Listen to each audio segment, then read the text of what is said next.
when you have to call a spade and not a big what? A big spoon. Let the government pay the teachers. Let the government hire the teachers. That is the cry of the unions.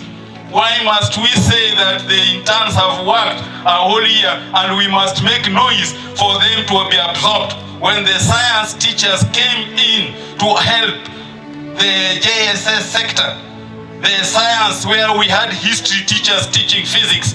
Now we hired the 20,000 interns. Their contract has come to that end. We don't know the way forward. This is a government of procrastination, a government of delay, wait and see, a government where all the professionals are up in arms. The doctors, the lecturers, the teachers, the whatever, nurses, name them. Then when you say that we have gotten 2 positions in government, then we are in government. That is why I agree with Bishop Onginjo, we are not yet in government. And as teachers, we are not in government. TSC is going to be, we don't have a CEO but a director, we need a teacher there now. Though sometimes the problems benefiting the teaching profession has emanated from the teachers themselves. We sometimes propose a teacher there and akienda pale anatukanyaga.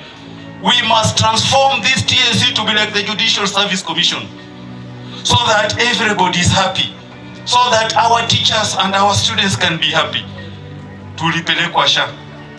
But before we start that SHA, these 2 weeks grace period, the teachers need to know what is in them. What is the final print?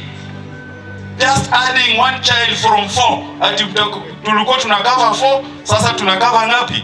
5. Then you are saying that you are acknowledging polygamy, but you are only going to treat 1.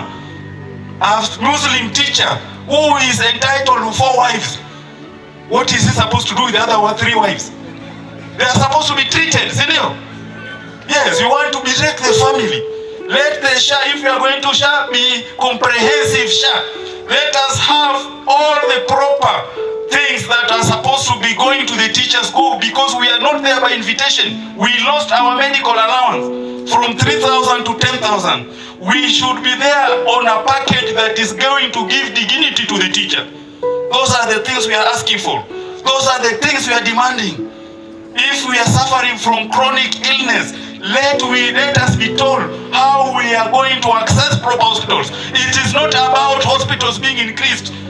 Sio nambari ya hospitali zimeongezwa. It is about proper hospitals without authorization. That is what the teachers want. We should be able to access it. Evacuation.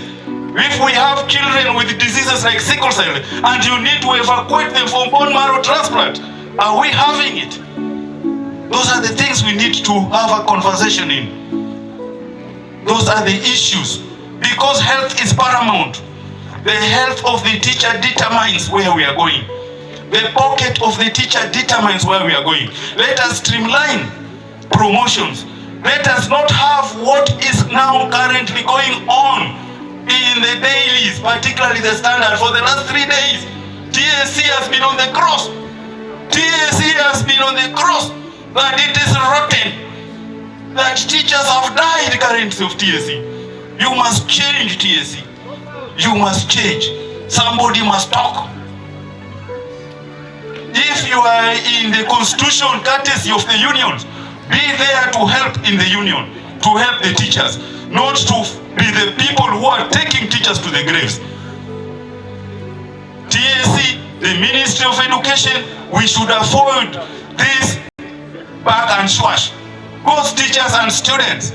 Nani analeta ghost teachers? Nani analeta ghost schools? Kama pesa ilitumwa kwa bank, somebody must have eaten the money. That person must be arrested. The CS Education arrest those people who withdrew the money in ghost schools. Those are the issues we are talking about. We did not come to talk politics. We do not talk politics. We address the pertinent issues that are affecting our members: medical, promotion, transfers arbitrarily, and proper policy for the JSS. And that is why we are saying, teachers, when we are going for elections, let us not gamble. Let us not gamble. Let us look at the way people like Obungu built the union KNUT. And now Kuppet, we have grown. We have now attracted folks. We have attracted hyenas.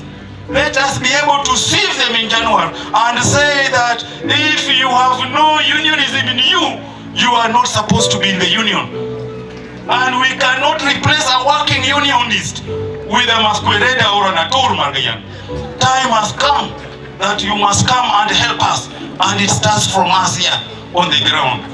When we say that we want to remove hardship for Sondu because we want to give Nyando, and the unions has to make noise, Sondu and Moroni, when we know that even now Sondu there is still no peace, the peace there is temporary. So long as 4 or 5 communities are still staying here, there can be problem of insecurity. Let us not talk about removing anything that has been given to a teacher. Let us look at how we can add something on the teacher's payslip, not removing what has been granted to the teacher. That is the war that Awange has fought. That is the war that the unions have fought. That is the war that we must fight and take it to the president, that the future of this nation lies in the happiness of the teacher. Nothing more, nothing less. Asanteni. Come on.